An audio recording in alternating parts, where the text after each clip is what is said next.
As usual, all kinds of things are happening in the world. And of course, we're going to talk about these various things that are happening in the world, including, guess what? Yes, the US president is having another batch of classified documents found in another secret location. So I don't know about these secret locations, second locations, whatever these locations may be or not be, but it does look like they have found some more classified documents, and it looks like his aides are the ones that found those and all in that space. So it'll be interesting to see what happens in this regard. Isn't this the second time around that we've had a president that has had some documents that folks have been wondering about and have been found in other locations? I know that there were some documents found in Trump's area of Margot, and definitely there have been documents now apparently found in the White House from Biden's time as the vice president. So it'll be interesting to see what my esteemed panel have to say about that and other things that are in the news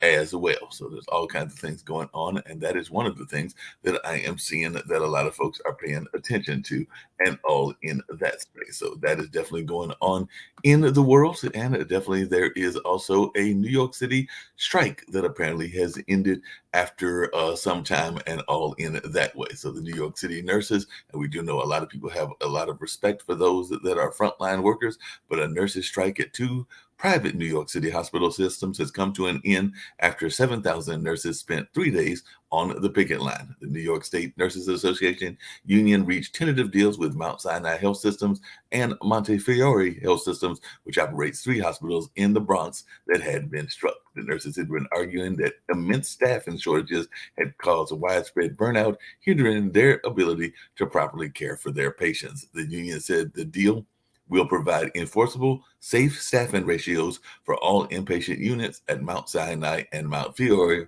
so that there will always be enough nurses at the bedside to provide safe patient care, not just on paper. And at Montefiore, the hospital agreed to financial penalties for failing to comply with agreed upon staffing levels in all units. And I do know that in this day of the pandemic and everything, a lot of folks have been, wondering and wanted to make sure that nursing care was doing well and all in that way. And I'd be curious to see what folks have to say about that, even from our global community as well. Because I remember some time back when mom was in the hospital, she actually had to chastise the nursing care folks because they were not actually doing what they're supposed to be doing and all in that line. And my mom is not one to hold her tongue if she feels that folks are not actually doing the right kind of work and all in that space. So that is definitely one of the things that we're seeing. And speaking of other things that we're seeing and that have impacted the world and everything, Trump is apparently preparing to open his next phase of 2024 campaigning just down the road from me because I'm over here in Durham, North Carolina, and he's planning to do that in South Carolina. So he is definitely looking at doing that, heading down to South Carolina and maybe doing some more campaigning down there. We know that South Carolina, like North Carolina, can be a major swing state in any election. And definitely, I'm sure folks will be watching both of these states in the Carolinas very heavily during this whole election cycle, and definitely all in that way. And by the way, I know that I had a guest on yesterday that was from California. They were all about happiness and why we can be happy, but they were also saying that they were glad that they were getting rain down there in California, but it looks like those weeks of rain are not going to end the historic drought. So it does look like that even though we're getting that great rain, it might not be ending that historic drought and all in that space. And by the way, there was a legendary musician, one that I've had the pleasure of listening to in the past, and I know many other people have as well, a British guitar legend, that being Jeff Beck, who passed away at the age of 78. So I do know some folks that are Jeff Beck fans will definitely be mourning the loss of that particular individual as well. And by the way, I forgot what the Mega Million is up to, and that's a whole nother story. But it does seem like it is at some ridiculous amount. I think it's like 1.35 billion or something like that. So that drawing, I think, is taking place on Friday, and I'm sure a lot of folks will be scrambling to get those $2 tickets and see if they can be the one that'll be winning that money. And if they win the money, hopefully they'll be learning about financial literacy and some of the things that we talk about on this particular network, so they can actually keep the money should they win that money and all of that. Because we know there are too many tales of entertainers, both in the sports sense, as well as musicians and others that have gotten a windfall of cash and did not unfortunately know how to handle the cash and therefore lost the cash very quickly as well. So that's some of the things that were on my mind. I was going to ask Shaquille about something that I heard yesterday, and I wanted to hear what Lee's got to say about that, and we'll get to some other world issues as well. And I'm sure Nick may have some thoughts about what I'm going to bring up also. But the last things I'm going to bring up in terms of things in the news are that protests against Peruvian President Dina Boluarte governments that have left 48 people dead since they began a month ago spread through the south of the Andean country on Wednesday, with new clashes reported in the tourist city of Cusco. So health officials in Cusco said 37 civilians and 6 police officers were injured after protesters tried to take over the city's airport, where many foreign tourists arrived to see sights, including the nearby Incan citadel of Machu Picchu. And I do know a little bit about that because that is actually used in one of the testing projects that I am involved with. They oftentimes talk about Machu Picchu and its legacy and all in that way. The protests and road blockades against Volarte and in support of ousted President Pedro Castillo were also seen in 41 provinces, mainly in Peru South. The unrest began in early December following the destitution and arrest of Castillo, Peru's first president from rural roots, following his widely condemned attempt to dissolve Congress and head off his own impeachment. The protests, mainly in neglected rural areas of the country still loyal to Castillo, are seeking immediate elections, Bolarte's resignation, Castillo's release, and justice for the protesters killed in clashes with the police.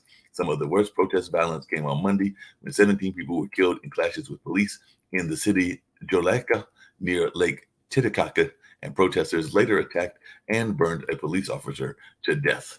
And definitely we're going to see what's going on in that space, and definitely have something to say about some of the other stories that I'm seeing, including one that is involving the Proud Boys, because apparently their Proud Boys sedition trail is to open 2 years after the January 6th riot. So that's about to be in the news. And DeSantis is being tested on immigration as he weighs his 2024 candidacy. Of course, he is down there in Florida.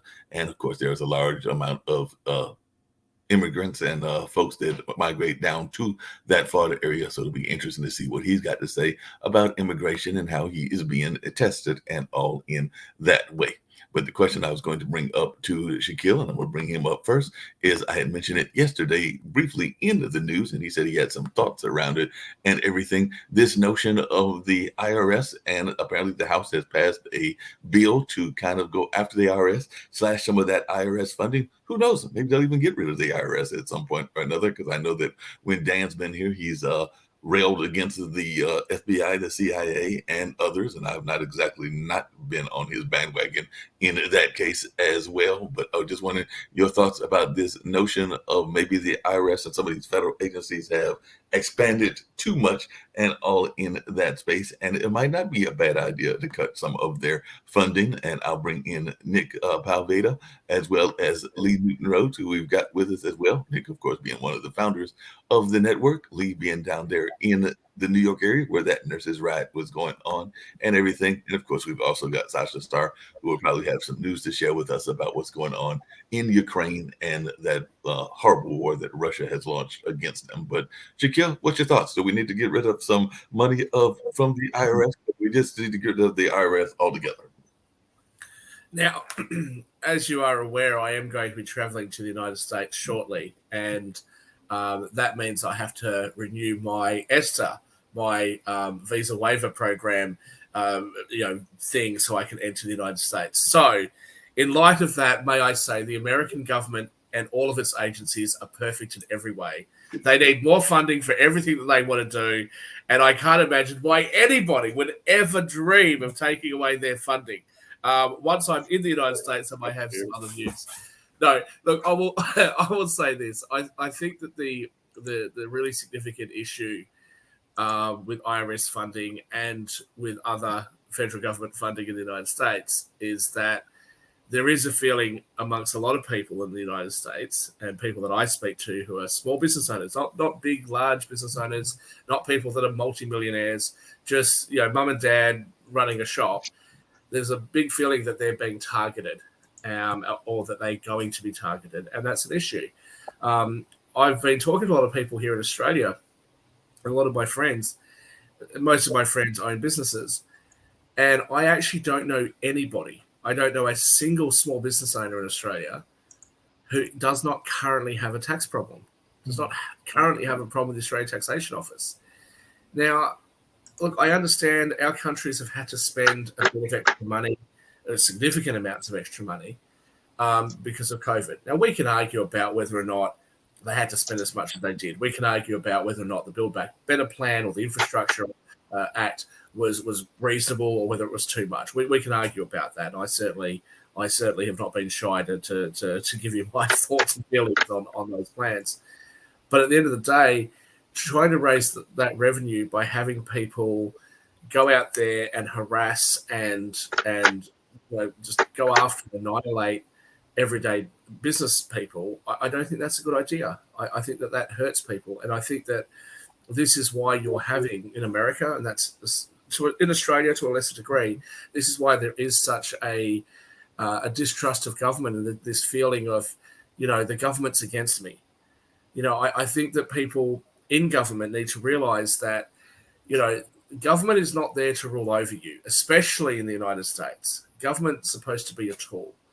And it's supposed to be a tool to help all of us, not me because I'm an American, but everybody who lives in the country, access things, healthcare, education, infrastructure. You want good roads, all of that. That's all very important stuff, and government needs to do that. But when government goes after people and it ends up being a hostile kind of war, where it's sort of like us against them kind of thing, that's not good. That's not what you want. That's what the black community has felt with the police department. It's not that the police department's there to help them, which is what conservatives generally say about the police department. The feeling on the ground with a lot of black people is that the police department are here just to be at war with us, right? So, you need to change that mentality. And I think that saying that you're going to give this massive amount of money to the IRS, not good, right? It's not. And Nick, are they going to go after me? Probably not, because I spend $1 million a year on tax lawyers, right? Are they going to? And if they do go after me and they win, no problems. It's my tax accountants and tax lawyers that'll have to deal with it. I have to deal with it. I'm not going to jail, right? But if you go after a big corporation, you go after Microsoft or Google or whoever, right? They might pay a fine if you catch them out, but they can withstand that. But, if Sasha and I say, hey, look, we're going to set up a chess school in Toronto, right? And Sasha puts 50 grand in and I put 50 grand in, then we say, you know what, let's expand. Let's do it in New York. And we get Lee to put 100 grand in and we match him and we set up a little chess school in New York.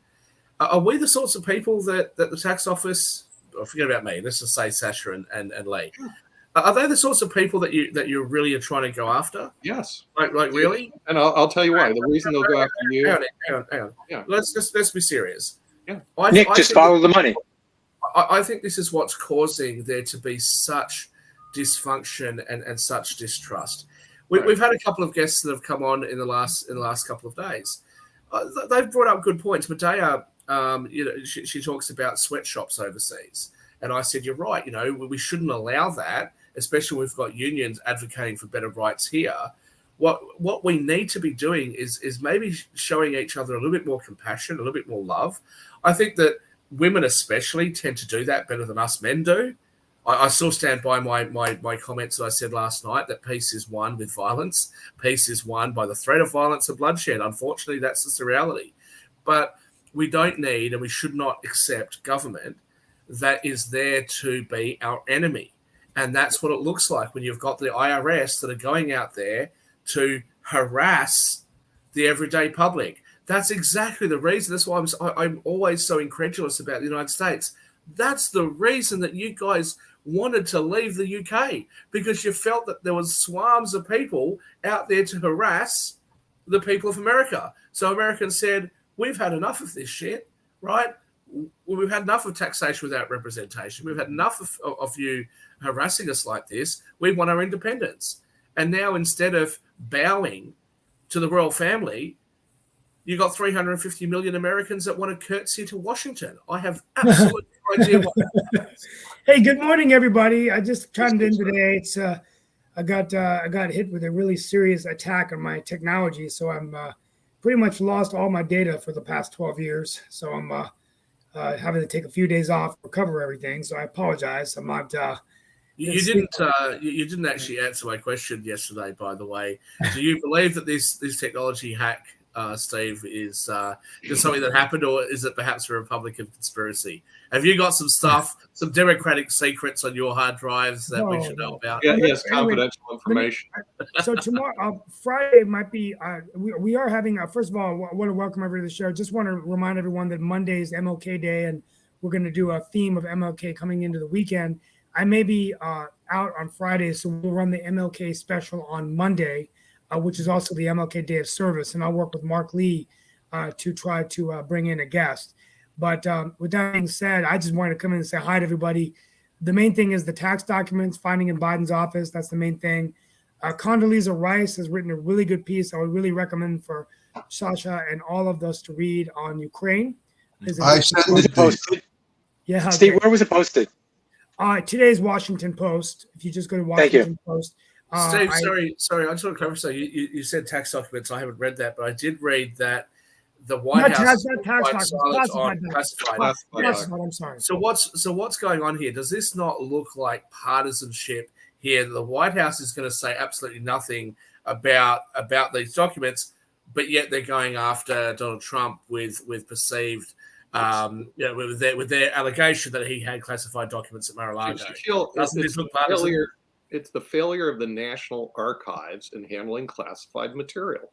Okay. Now, I know as an attorney, I didn't handle classified, but I handle corporate documents that are sensitive.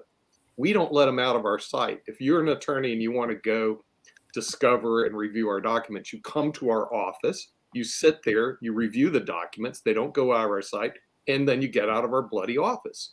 But you don't take the documents with you, and you don't make copies. Well, the difference, Nick, is that you were an officer of the court. You are somebody who practices the law. You're not somebody who makes the law and believes that they're therefore above. Well, that's what I'm saying. Who the heck do they think they are? I'm the president of the United States, so I'm going to be able to take the classified documents and scatter them around the world. No, you don't. If they're classified, but isn't that my point, Nick? Isn't that my point when I criticize Democrats and Republicans and politicians in my own country for exactly the same thing? You are a politician. You are not above the law. Exactly. You should be held to at least the same standards as the rest of us, probably a higher standard.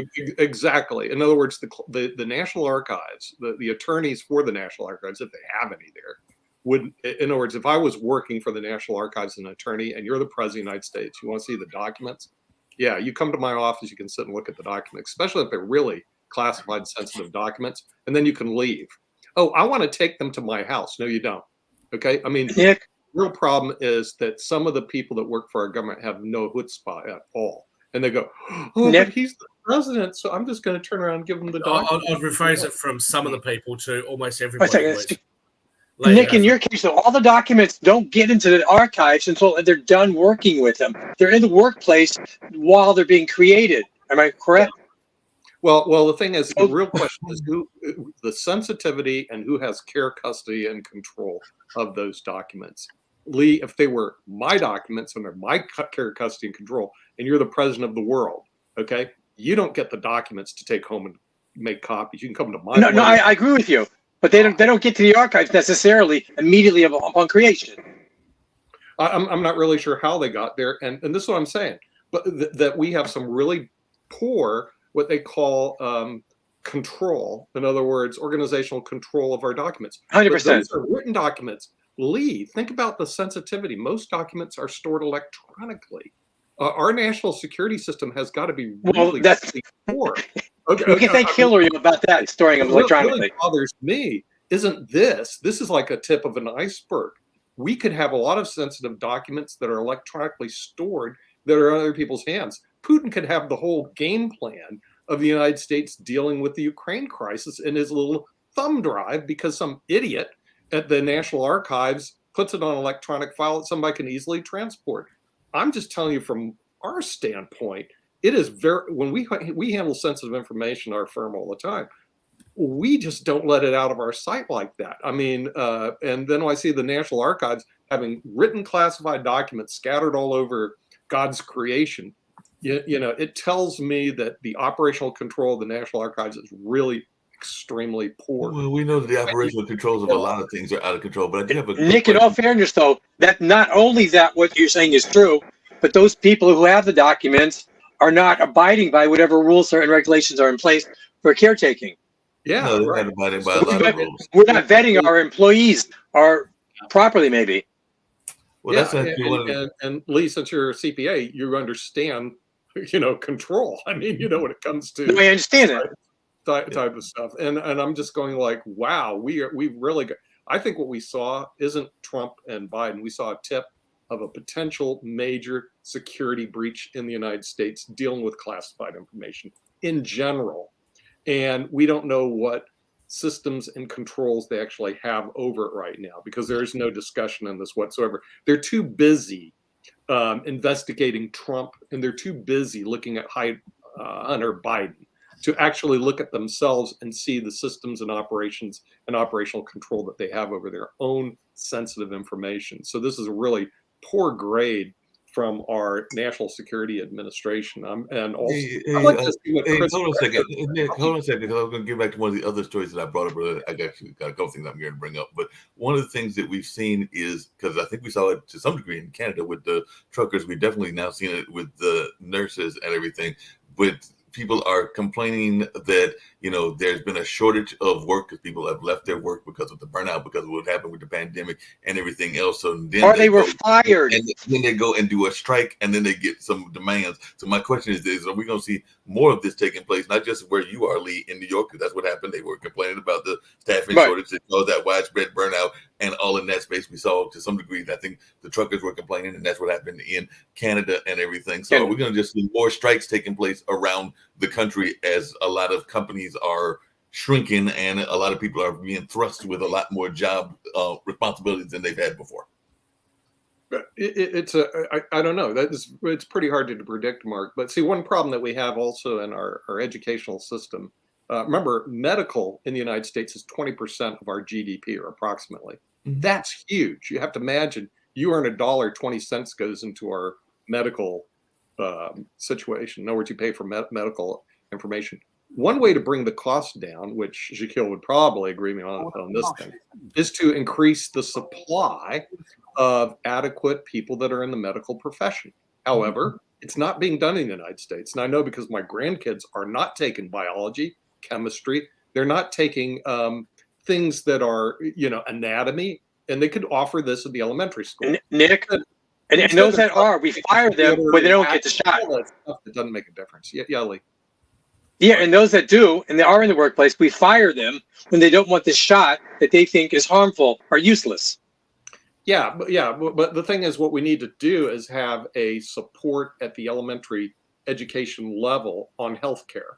Okay, my grandkids are not taking any healthcare courses, which they should be taking in middle school and elementary school. Zero, none are offered. There's no core requirements.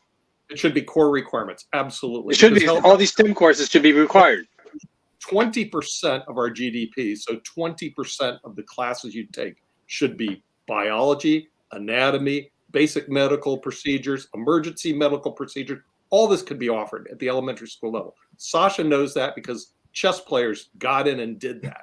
Why isn't it being offered? It's because our educational system, controlled by this teachers union, who basically provides watered down education that they learned. In other words, they're not the best and the brightest. And that's part of the reason to solve the issue. Here's how the chess players did. They brought in outside vendors, and Sasha knows this. Outside good chess players taught chess at the elementary level. You need to bring in outside vendors to teach biology, anatomy, basic emergency procedures, et cetera, and we're doing none of it. Yes, Sasha. One more important thing I would like to add to what you just said. It's remember a rule of 10,000 hours.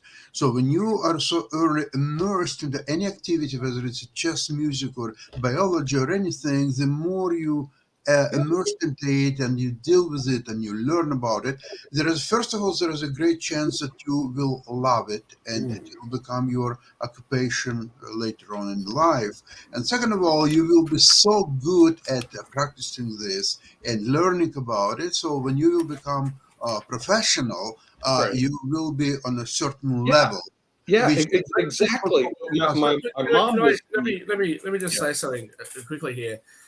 The healthcare costs in America, it's not just about whether you're teaching kids this. It's the fact that universities, there's no shortage of kids that are finishing high school who have the grades to go to medical school. There's not a shortage of them. The fact of the matter is that the medical places at universities have been artificially suppressed because of the hundreds of millions of dollars that the AMA has put into making sure that there was going to be a lower amount of doctors. And then what they've done is they've done things like having race quotas or gender quotas and that sort of thing. Now, even if you agree with them trying to have a more diverse student body, how could you possibly say to a medical school, if you don't graduate enough people of color, if you don't graduate enough nurses or enough females, then we're going to take away your licensing ability from all the other students, even if those students didn't do anything wrong? That doesn't make any sense. The fact of the matter is the United States has approximately twice the OECD average in medical costs, and they have approximately half per capita the amount of medical staff. Right. So someone like myself goes to the United States. I've had medical care in the United States, and I've got really severe dental issues that I've ended up getting treated in the United States and will continue to get treated in the United States. I have a fantastic time. It's the best medical care that I've received has been in the United States, but I can afford it. The everyday person can't. That just shouldn't be the system. That just shouldn't be the way it is. And to your comments about chess, just to use that analogy for a moment, I've had my uncle, very, very good chess player, not quite at the level that you guys are at, but I think he was 2,200, 2,300 or something. He did tell you guys when you met him. I've never beaten him. Nobody in the family's beaten him, but I've been beating him recently. And part of the reason why was actually because off air, Sasha and I got together and had a few games of chess. I had a couple of drinks with him. And Sasha said to me, you're a very good player. You're very aggressive, this and that. The flaws in your game is here, here, and here. One of the things that Sasha said, and I hated him for saying it, was, really, Shaquille, you need to work on your opens. You need to learn more opens. And I don't want to learn them because I hate learning opens. It's the most boring part of the game of the opens. But because he said that, I focused on my opens. And as a result, I thought, I'm going to beat my uncle. So I studied all of his games on chess.com. I saw what his favorite opens were, and I just studied those because I wanted to beat him, and I managed to beat him. But that's the thing. Unless you have somebody who's going to tell you where your flaws are, you're not going to get anywhere. And that's what I see as being the problem in the United States, is that you'll tell politicians, look, you're dropping the ball on this. You're dropping the ball on that. Democrats will hear from Republicans, look, what you're doing is not going to be particularly business friendly. It's going to hurt the economy in this way or that way. Republicans will hear from the Democrats, what you're proposing is going to leave a few people behind. There's going to be some people that are going to be struggling, et cetera, et cetera. And what do? Nothing. They pretend like they haven't heard the advice, and they turn it into thanks, Lee, backstage. They turn it into it's us versus them type of mentality. That's the problem. There's no Shaquille, the us versus them mentality. I've got to actually bring a couple of points to what you're saying. Hey guys, I'm gonna hand it off. I will see you tomorrow, hopefully. And, we'll hopefully see you tomorrow, Steve. But one thing Mark, don't jump in on top of Sasha, because Sasha was going to say something. Take care, Steve. I wanted to advise Shaquille, if you really don't want to study openings, play random Fisher chess. There are no openings at all.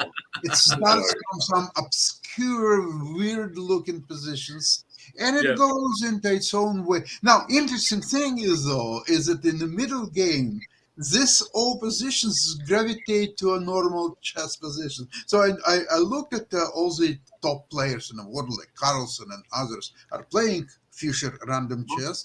They start from a weird position, and about 20 moves later, 25 moves later, it still comes into normal chess sooner or later.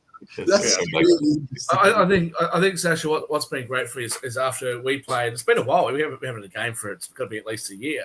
But because of the things that you said to me, I did do some of the things that you said and improve my chess game. And what I found now is I'm playing people that are significantly better than me. And what I'm finding is I'll make a move and I'll realize, yeah, that was a blunder. And I'll often say to them, I only made one mistake. And the response I get back every time is, that's all it's going to take is just one mistake. And I've had a few games where they've said, you played perfectly. It was just that one mistake. And they didn't make the mistake, or they made the mistake much later in the game. Yeah. But the point is that I'm going to learn from my mistakes on chess or in life. I'm going to learn from my mistakes. No, I understand the point Hold on a second. Very, very interesting. Just 1 minute. My 21 years old grandson, he visited me a few days ago, and he asked me to show him some chess variations, openings, anything, because he practically a novice. He knows rules, but nothing more than that. So I showed him some ideas about opening, how to develop pieces and fight for a center and all that usual stuff or so. Guess what's happened in the last few days? Yesterday I spoke to him. I was amazed. He signed on chess.com. Got the whatever ratings they're getting, 1,500 or whatever. And he's winning practically all games. And I try to figure out how is that happen. Apparently he's playing 1 minute games and wins on time. Right. All his games, regardless of position. Tell him that Matthew, you cannot learn anything by playing 1 minute games. It's nothing. It's basically. Well, I beg to differ, though, actually, because for myself, when I really started falling in love with King's Gambit, I know you and Nick are going to sit there and go, "Oh my God, here he goes again with this King's Gambit bullshit." But when I first wanted to do that, the 1 minute games are great because you get to learn the patterns. You get to play a whole heap of games really quickly, and you get to sort of recognize patterns. When you want to be a little bit more strategic, then you can go for longer games. For me, I'm going to struggle at 15. But my perfect time is 15 minutes and 10 seconds, because anything over that, I get a bit bored. Anything under that, I tend to rush it. I do pretty well at 5 minute games as well, but I'm not going to sit there for an hour playing games while Nick sits there and tries to work out the best. Shaquille, hold on a second. And coming back to the world news, because we do have the chess show and everything. But one of the things I was going to say about the medication and medical system is a couple of things that I was thinking about as y'all were talking about that aspect of things. Is one is that there is no doubt that some people come from other countries, and I think Nick has even alluded to this, they get their training here and then they go and take their skill back, whether it's in medicine or whether it's in engineering, back to their other countries. Because I can tell you that there are quite a few. As a matter of fact, I think one of my upstairs neighbors, he's either in law school or medical school, I can't remember which, but he is definitely from China, and he's going to get his degree from Duke and everything, and then he'll go back to China. He's already said that in a couple of conversations that we've had and everything. So we do have a lot of does that mean then, Mark, that all the criticism of China is a little unfounded, right? They can't possibly be that oppressive a government if all these really bright students that tend to come from wealthy families come to America and Australia and the UK to get an education, and then they willingly go back. Maybe China's not quite as bad as we think they are, and maybe we should be doing more to compete with the world as opposed to just blaming China. Is that a good? I was going to get to that. I was also getting ready to get to my other point, which I was getting ready to get to as well, which is coming back to, well, I'm here in Durham, North Carolina, for those that are watching and everything. Durham, North Carolina is where Duke University is. And Duke University has basically created what I would consider, and I don't know what Nick's thoughts around this, are a medical monopoly, because Duke actually, they don't own the VA, but they do own Durham Regional, and they also own Lincoln. And Lincoln, by the way, was the historical African-American hospital. And I want to say that if I remember correctly, they bought that out as well. So they're all under that watch. And, there's like a hierarchy within a monopoly. So I want to say that Lincoln is now the lower of the hospital, because now it's a clinic when it used to be a full hospital way back in the 50s or whatever and everything. So I do sometimes think that a lot of our medical establishments have become the same as our farms. And we had somebody that was a guest not that long ago that was talking about the farming aspect and how there's this massive agro business out there and everything. So, and the family farmer has gone. And I think that the same has happened to some degree with the medical establishments, because a lot of the medical establishment is run by these large corporate medical establishments, and we don't really think that they're doing all that much for the welfare of the common person. That's just my thoughts. Mark, honestly, I actually try. I really do, because I try to be a pragmatic person and a person who's open to other ideas. Georgia last night, yesterday morning for you guys, was talking about animal rights, and all of a sudden she just had to throw climate change in there. I actually really try really hard to listen to you wokesters and to see if I can make some sense of it. But here we've gone from the issues facing the medical community, which you've somehow turned and twisted by talking about some monopoly over something that was a historically black hospital, over to farming.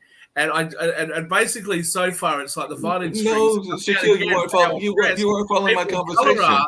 In North Carolina, the United States. I mean, no, you weren't following my conversation. I was making that observation across the board, and what I said, and I actually directed it to Nick and everything, because I think Nick has said something similar, is that a lot of our hospitals have become overly corporatized and everything. So they're like these big, large corporation type of deals that are running things, and that is what is going on. That may well be the case, but what does that have to do with skin color? Why did you all of a sudden have to throw some race thing? I was just bringing up it was a monopoly. And I was just using Lincoln as an example, because Lincoln is one of those that got overrun. I could have used a small farm example. I could have used a small farm hospital, but I was using Durham, because Durham is what I'm talking about. So I give an example of what? If you want to draw attention to the over corporatization of hospitals or farming or both or other industries like groceries or whatever, fine. But you had to throw race in there as well. So what should I say? I was just using that example of what happened, because it went from being a major hospital Utah, that was in the active, predominantly run by white people. No, I was using an example because it went from being a major hospital in a certain community and is now a clinic and everything. And it was part of the monopolization that took place. I won't say it was Lincoln, it was back in the 70s or something like that. But I was bringing up the point of monopolization. I wasn't even going there, because you never even heard me say until now what the nature of Lincoln was. But see, the thing is, that's a local issue. We have a big systemic issue. And that's what I was getting. The United States isn't addressing. And let's start with this: the national debt, because of, and I know Steve is there, goes to beat on Joe Biden, is going to increase $1 trillion a year for the next 10 years. In other words, more than that. You've been doing $1 trillion a year for the last few years. It'll be more than $1 trillion. I know that, but this is a minimum. This is a minimum benchmark. Okay, that's problem number one. Would you, Shaquille, invest in a company that's going to be $1 trillion in debt every year for the next 10 years, mounting over $40 trillion in debt? Problem number one. Problem number two, the two systems that you establish, Social Security, will go bankrupt in the next decade, and the other one, Medicare, will go bankrupt this decade. Problem number two. Problem number three, in the interim, we spent billions for Tesla to have their little stations across the country, and billions to allow Intel to bring microchips in, and billions on other programs that don't make sense. We gave $40 billion to international aid, and increasing the debt of each individual American to $247,000. Sorry. Let me just point. Hang on. Let me just point something out. You're insane. Let me just point something out to you, because I do actually pay attention. And you trade. Hang on just a minute. I pay attention to these shows, and I pay attention to some of the things said by guests, especially you, because I like to beat up on you because you're a trust fund baby, right? I actually had to earn mine.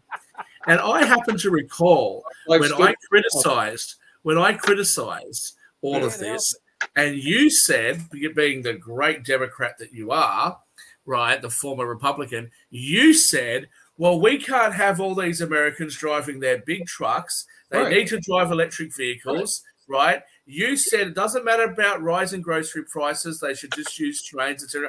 You, in fact, supported all of this. Now that it's not working, all of a sudden you say, it's not working, but the people don't pay for that. The individual pays for that. We don't have the government pay for it. Yes. Nick,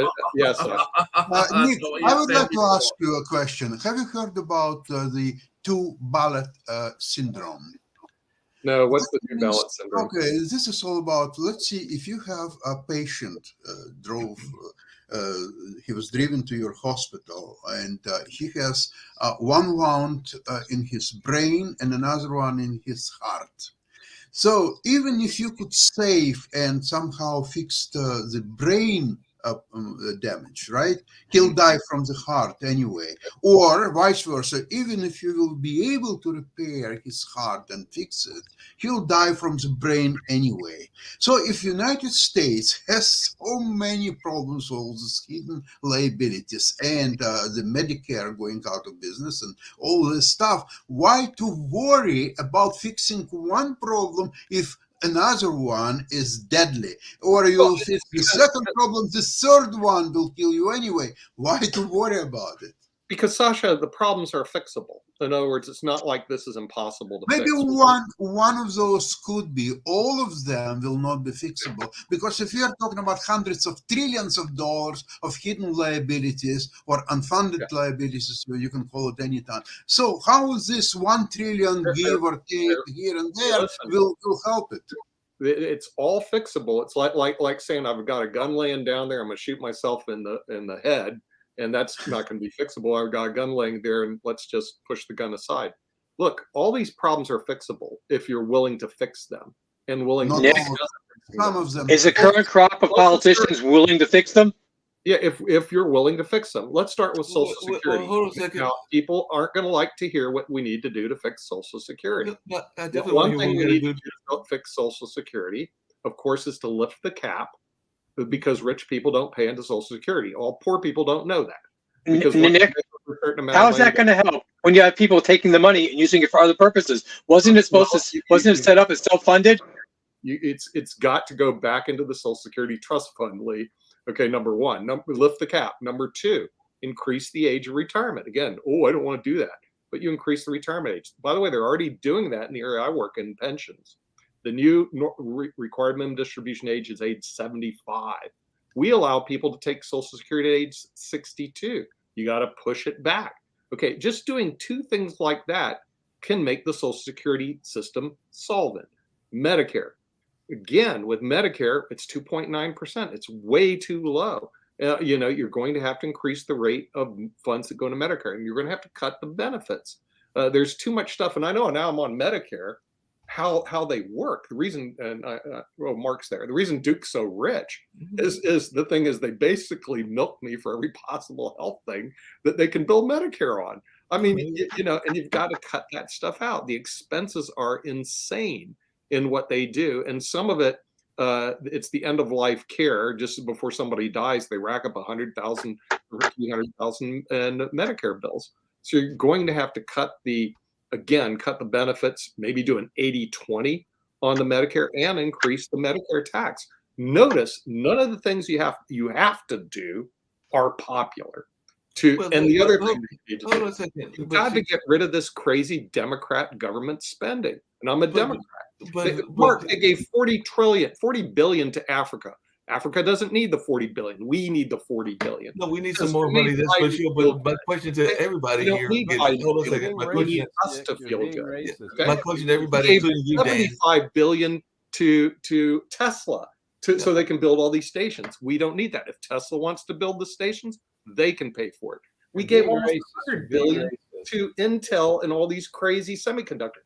Any person who has a cause, who can hire lobbyists, goes crying to Congress, oh, please, give me some more money. And we don't have the money to do it. So what we do. But speaking of crying to Congress, I've got a quick question to ask both of y'all. And it actually comes back to something else we were talking about earlier as well, which is this divided world and divided America. I think Shaquille mentioned it earlier and everything.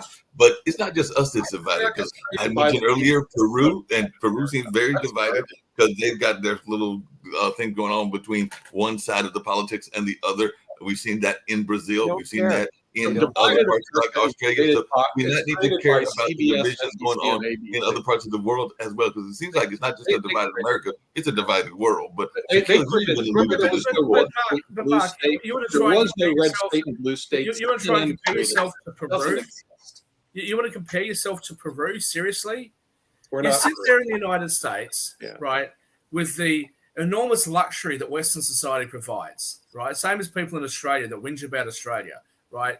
You've got all this luxury, you've got all this stuff, and you've got to find things to complain about. Oh, look at that industry. That industry only employs 9% people of color when there's actually 13% that live in that area. Oh, we're going to have a protest. You guys find stuff to fight about. That's why no one takes you seriously. Because if the ideas that America has, or Australia, or the UK, or Canada, if the ideas for running our countries are so good, why aren't they foreign policy?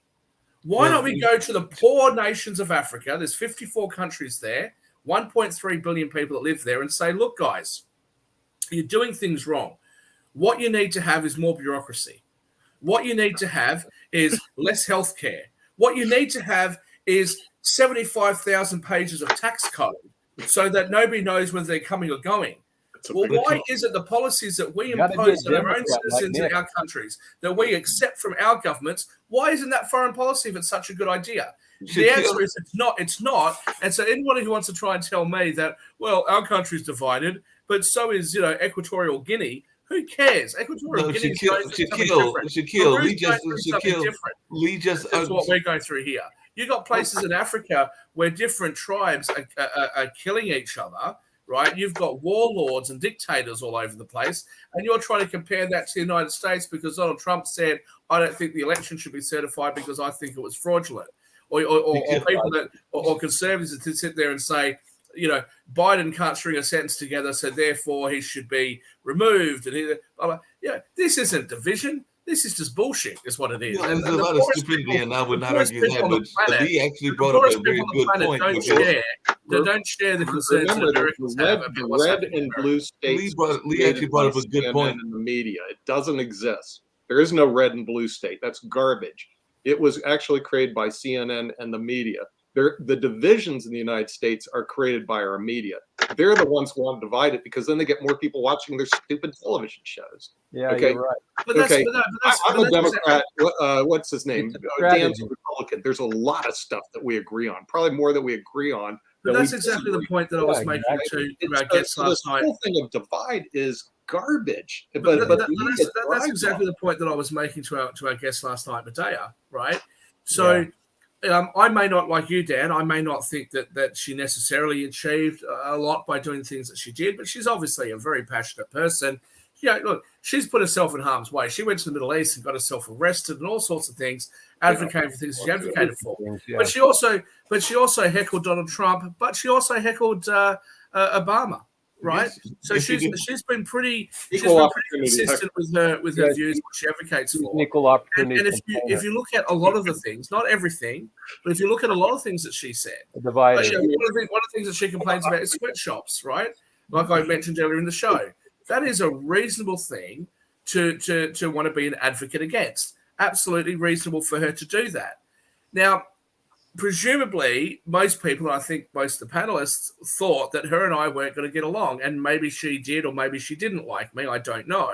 But what I will say is that when I first started talking to her, I said to her all the points where I agreed with her. I actually agree with a lot of things that she said. I agree with a lot of the issues she brought up. I may not agree with her proposed solutions, but I agree with the issues that she's brought up. And that's the thing. We've allowed media, and more so we've allowed politicians to drive us apart on things that reasonable people can generally kind of agree on. I talk about the unions because I'm not a fan, for the most part. I don't advocate for a society that doesn't have unions, though. Right? I think unions have done some good work. Yeah. So nobody is sitting there saying, well, if you die on the job, that's just your bad luck. You should have insurance. Your employer should be able to put you in really dangerous and treacherous conditions. Nobody's advocating for that. No business owners are advocating for that. But this is the thing. Politicians Democrats act like Republicans are just heartless, don't care at all. Right, and Republicans act like Democrats would rather shut down businesses rather than see them flourish. It's just not true. They do that. Hold on a second. Okay, I mean, as a member of the Democratic Party, I can tell you something that's really appalling. I get emails from Joe Biden and Kamala Harris every day, and you know what they do is it's all garbage. They try to incite, Look what the Republicans are doing. They're so bad. Send us money. Look what the Republicans. And you don't think the Republicans do the same thing, Nick? Oh, you used to be a Republican. They do. Yeah, I ignore them. Matter of fact, I know the Republicans do the same thing because as a good journalist, I get stuff from both of them. That proves my point. The politicians' vested interests in the media are the ones that are driving this divide. As a good journalist, I go for both, and I get letters from both. So I do know they both do it. But the question I had, that I was going to get to, and we're going to got a few more minutes to it. I'm actually going to get to something involving Ukraine very shortly. But just really quickly, one thing I was going to get to in the politician side is that I don't like is when there is this double standard, and that's actually what DeSantis was being called on because he sent one group of immigrants to Massachusetts, and then he's gonna say that the Cuban immigrants or the Mexican immigrants are a problem and they can get shipped away to another place, and then you're going to kind of coddle the Cubans because the Cubans is a major voting bloc. Let's be real as to why DeSantis is doing what he's doing in Cuba with the in Florida with the Cubans. That's a major voting bloc and everything. So is that not a problem? Mark, if you're going to sit there and preface your comments with calling out double standards, call them out on your side as well.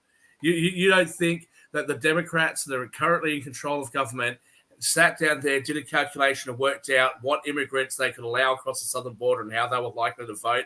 Come on now. No, that's double standards across both sides. I definitely agree with double standards on both sides. I also agree with something that Lee said, that there's a lot of, I told y'all before, and some people get mad when I bring it up because some people didn't like that thing when it was taking place, but I was a member of Occupy and was involved with that whole Occupy movement here in Durham, and that was a lot of the conversation around have and have nots, and that is a legitimate conversation. Oh, is it Occupy Wall Street? Occupy, because all the finance guys, all the big bad bankers are out there. Tell me, Mark, what exactly was it that was legitimate about that claim? Please, I want to hear it. Occupy Wall Street. I really do. I want to hear it. When I was doing the Occupy movement, we were actually looking at things like housing. We were looking at things like education. We were looking at a number of other issues. That's what we were doing here in Durham with our Occupy movement. You asked me specifically. Mark, don't go half-cocked into some other subject. Don't go half-cocked. You asked me what we were talking about. That's what we were talking about when I was one of the organizers. No, don't talk about housing. Don't talk about all this other shit. Occupy Wall Street, right? The big bad bankers, the hedge fund managers, the finance traders. So people like myself. Absolutely. Come on. Tell me what it is that we are doing, which is so bad that's destroyed your community so much. Please, I want to hear it. I'll help you. I'm waiting. Don't worry about housing. Don't worry about state issues. Don't worry about how your government's let you down. Tell me how it is that people like me who buy and sell shares and derivatives and interest rate derivatives and that sort of stuff, please tell me how it is that I have hurt you. I really want to know this. They suck money out of the economy into Nick, don't help him. Don't help him. He's the one that was a member of it. Come on, Mark. I can help you. I know what they do.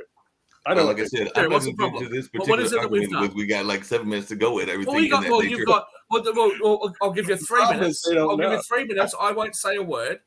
I'll give you 3 minutes to explain to me how it is that people like myself, like I said, I would like to see some have hurt your community. Well, I didn't say you specifically hurt me specifically. I never said you specifically hurt me. And the whole purpose of Occupy was to make some greater distribution of wealth and to get some greater things happening in certain economies. Now, some people might not like this and everything, but yes, believe it or not, the U.S. already has some socialistic kind of ideals and things of that nature. And I'm not going to dismiss some of those ideals.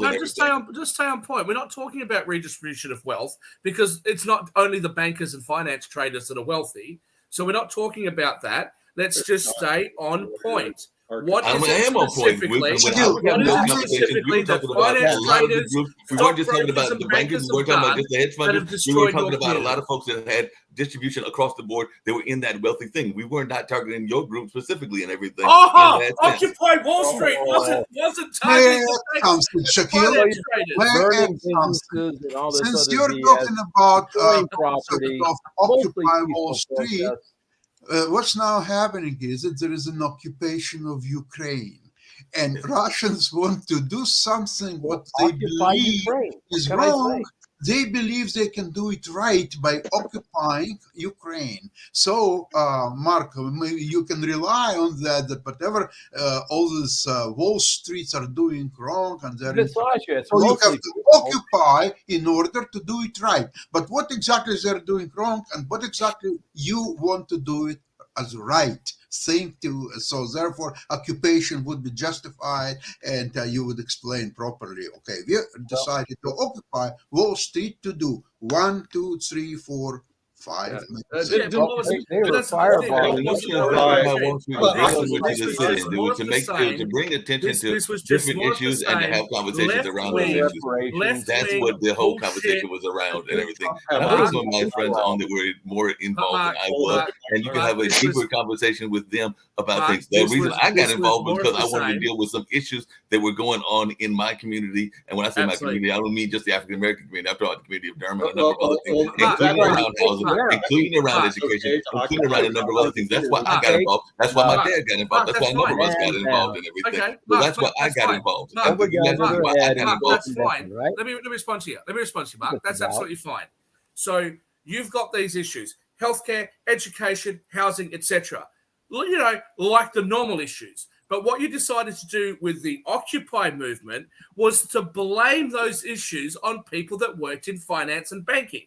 So I'm not asking you to tell me what the issues I did are. I not know say what the that issues we, are. like I said, They're the in the same meetings issues. that I was They're in, the we did same not blame issues the that you people in bleeding banking and heart finance. left-wing We looked at a lot of folks, including the people government here always in Durham, go which on is about. very The question I left-leaning asked you government. was, what exactly is it that stockbrokers and futures traders and share traders and Right. etc. and bankers, what is it exactly that we've done to contribute to this issue? Shaquille, Or can was I it answer? just- was it Have you ever heard another of excuse? redlining? Have you ever heard Was of it some of just the another issues that excuse go to on? go on question, your Have you please. heard of some of the little whinge unfairness that goes fest, on in your banking little whinge specifically? fest, So and there's blame a whole thing that we can some talk about. other group Mortgage, for the mortgage problems issues in that your were in community? there are definitely some things in the banking industry that were, whether it was redlining, whether it was Oh, the unfair banking practices community is in banking, redlining. Here we and go. not talking about that. I'm not talking about the Yeah. small bankers, because there were some small bankers that were actually involved with the Occupy movement here in Durham that were seeing some of the same points that we brought up, and I'll put some of them on the show as I well. would, I would they like can to tell you answer some of your the things. question. Here it is. Do you remember the old story when the guy accused of robbing the bank? So the judge is asking him, why did you decide to rob the bank? Because that's where the money is, Your Honor. The answer is okay. So Occupy Wall Street is very practical issue because where the money is on Wall Street. So by occupying, attacking Wall Street, you are going right after the money. You don't distract Not on Wall yourself Street anymore. with racial issues or other issues. Electronic You're going computers exactly travel where all the over the money world. is. Are you kidding me? There's no money in Wall Street. Wall Street's basically empty office buildings right now. When I was in New York, you wouldn't believe it's like Nick, 40. Nick, why would they occupying Washington then? Occupy the Capitol building. Stupid Why would you idea. ever I even mean, want the to- thing to is, I think they work tried for- that. I think that's what the Proud Boys and other Well, folks Would are trying you to do. rent an They office want to- building in Wall Street? The biggest investment banks in America aren't on Wall Street anymore. Would you want to work there? Of course not. It's dead at night. There's nothing there. But as I said, Mark, you know, all the things that you just listed were all the same things that the Sierra Club lists about why we need climate change stuff to happen. It's the same things that the left wing and left wing political parties roll out every single time they want to do something. You got a problem with racial inequality and wealth inequality? Let's increase taxes. Let's soak the rich. You got a problem with racism? Let's increase taxes and soak the rich. Is climate change a problem? Let's increase taxes and soak the rich.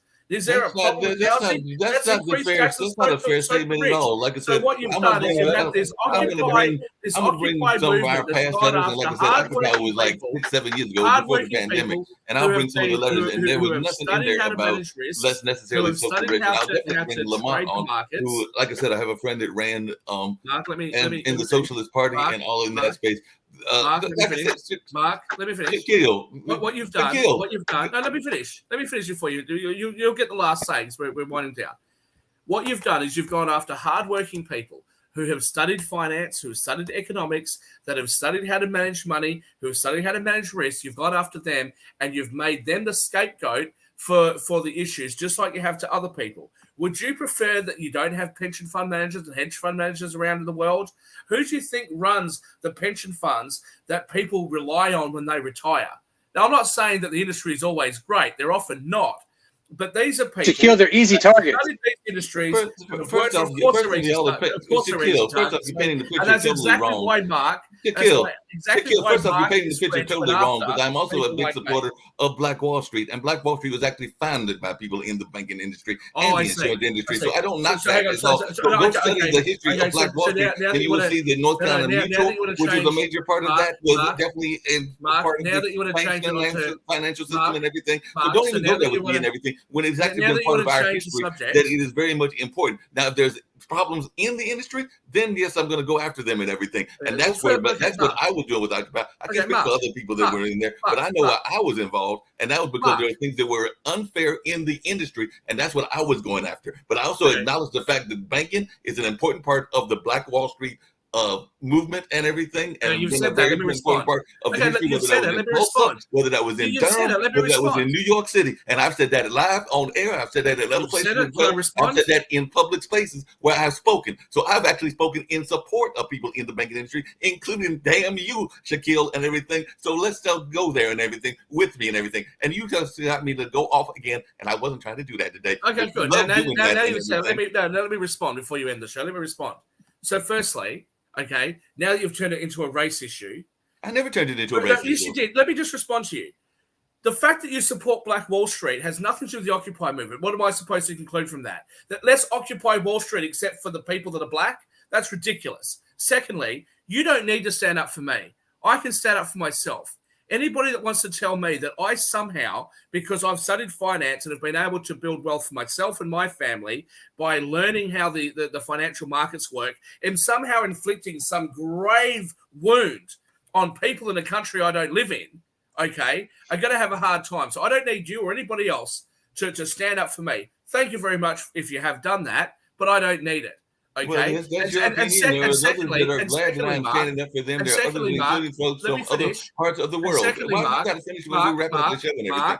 Like I said, there are people that have been glad that have conversations as well from other parts of the world, and including other countries, including some of the African countries that y'all were talking about earlier as well. And one of the things I was going to get to, by the way, because I don't go to something else. I'm finished. No, you interrupted me. I said that there was one other thing I was going to get to. Let me finish. We also got to do a pre-recorded and all of that. So hold on one second. But I also said I was going to bring up Taylor Dudley, who was a U.S. Navy veteran that was released today, because that was actually today as well. So I was actually going to get to a Ukraine story. Don't change the subject. I want to finish what I want to say. I want to finish what I wanted to say. That I was going to get to. Mark, you're going to attack my industry. I'm going to finish what I want to say.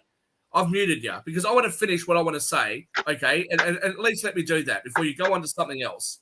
The second thing is you made the comment that you somehow know what the problems are in the finance industry. With all due respect, I never said that I know what the problems are in the financial industry. I said that there are issues in the financial industry that I have seen in the industry. I never said that I know all the problems. I'm not in the financial industry. I didn't say so all. I never said that I know, but I do. I mentioned redlining, which is a problem. I mentioned the unfair mortgages, which is a problem. Obviously, a problem. Obviously, you're afraid. You're obviously afraid I'm going to say something that's going to win the argument. That's why you keep. No, it's not that at all. I don't care about it. Be quiet. Let me finish my response to you. You said that one of the reasons that you joined the Occupy movement was because of the problems within the financial industry. With all due respect, Mark, you don't work in the finance industry. I never said that. You go back and look at You're a journalist. I never said anything You're about the finance industry. How would you know? How would you know what the problems are in the finance industry other than the reason I joined and everything? Ideas? Lee and Sasha never heard me say anything about the financial industry or the banking industry. I'll tell you what. And I said that there were problems in there. Replay the tape. As soon as we get off air, we'll replay the tape. You said that one of the reasons why you joined this was because of problems within the finance industry. After you brought up a point and everything, and that's when I said that there were problems in the financial industry. You are a journalist with preconceived ideas. You have never worked as a futures dealer. You have never worked as a stockbroker. You're not a banker. How would you know? How would you know so well that you're so passionate enough and I have regular conversations with people in the banking industry and destroy this industry that has done so much good for the world? Don't make assumptions about what I know about banking or don't know about banking or about the stocks or anything else. You're making assumptions, and I'm not falling for the assumptions. Well, I'm falling for the assumptions, Mark, because if you were such a great finance trader and you knew all the problems with finance, you'd go run a hedge fund and you wouldn't be a journalist. It's so You don't know interesting how that. I wanted to be journalists a and journalist when I politicians was know a so much teenager about and industries like everything. I mine, never said I and you wanted want to to run a jump hedge on the fund. attack. So if I You wanted to want to run a jump hedge on the fund, I attack probably and could attack run a hedge me, fund but you don't and even know all what that you're if I talking went about. and got the training in it. But that's not been one of my goals in life. Fine. So if it's not one of your goals in life and you didn't want to do the training, then you're no expert. So why join a protest movement to point out all the calamitous flaws in the finance industry if you're not It in the wasn't just industry? the You don't know what finance you're talking industry. I about. said Occupy Durham. I never said Occupy Wall Street. I Oh, wasn't at the Occupy Wall Street. I was at Occupy Durham. And I said Right. that we even have problems with some of the what you call woke agendas here on the left because there's a very left-leaning politics the system Occupy here in movement was a Durham. movement to pick on the finance industry and the banking industry. That is what it's That's about. not the way we That's did it exactly here. what Like it's I said, I about. can tell you how it was done here in Durham, Yeah. which is what I was part Okay. of. I was part of Occupy Durham. Sure. And it was Mark, done most differently cities was here. Occupy Wall Street. In fairness, Say what? most cities it was on Wall Street. They were I'm sorry, targeting Wall Street. we've been Most cities, targeting they Wall were Street for targeting one Wall year. Street. I mean, Wall Street was part of the conversation, but a lot of the conversations that I was in It's those part of the meetings, conversation. a lot It's of part of the conversation. I'm an investment banker. I rock up, but there's no conversation, right? Because you're going to switch across to healthcare. You're going to switch across to redlining. You're going to switch across to housing. You want to have a conversation with me about the flaws of the finance system? Let's talk about them. But no, you don't want to do that. Why? Because you don't know. Because you're not in the industry. Because you just joined some movement because let's protest because that movement says, oh, we're all about some cause that you bleeding heart left-wing liberals think you is don't some know whether great I'm a thing to bleeding be a heart part of left-wing liberal without or having anything any of that nature. You understanding have of how no the world idea actually what my works. political ideals or ideologies are. You make assumptions of things of that nature. We actually You've told probably me that agree on a lot of yourself. things. I probably You've have a said lot of this yourself on libertarian air. leanings and a lot of leanings that might even be conservative and everything. So you're making a whole lot of assumptions. Yeah. Barclay, the great conservative. All right, I didn't let's say I was a wrap it great up. conservative either. I said that one of the things I love about my state, the state of North Carolina, is the fact that we gave you both Terry Sanford and Jesse Helms because we gave you things on both sides of the politics. And that's what I like to do is listen to both sides of the politics. That's actually what I do a lot on my shows as well. Is I like to hear You do. You do that. But let me tell you, you didn't give me those two people, right? I'm in Australia. I don't care what's going on. I'm sorry, you said what? You didn't give me. You said you gave me those two individuals. You didn't give them to me. I'm sitting here in Australia. What they're going to do in politics has nothing to do with me. Yeah, you're in Australia. I definitely give you that and everything. And like I said, with the thing I brought up earlier was the have and the have-nots, which is a conversation that's been going on, and that was part of what Occupy was. The only reason I even brought up Occupy is because we brought up the have and the have-nots conversation. The poor have-nots. Those poor have-nots, my heart bleeds for them. It's so bad. You know what? Get a bloody job. Go study. Go to the library. Improve yourself. Stop whinging at me. Stop whinging at people like me because we happen to work in an industry that involves money. Okay? Get yourself out of it. You know. I know some people that are very much suffering and very much in deep pain that went to college, went to everything else, and definitely are struggling right now and everything. And I'm not going to just have a violin kind of sympathy that you love to give when they're going through problems. Okay, well, you know some people that are struggling. Okay, it's not that I'm not sympathetic, but why is this my problem? Why is it that their struggles somehow means that because I'm a former stockbroker, somehow it's my fault? Somehow I have something to answer for. Okay? Look, I don't come from a family that comes from money.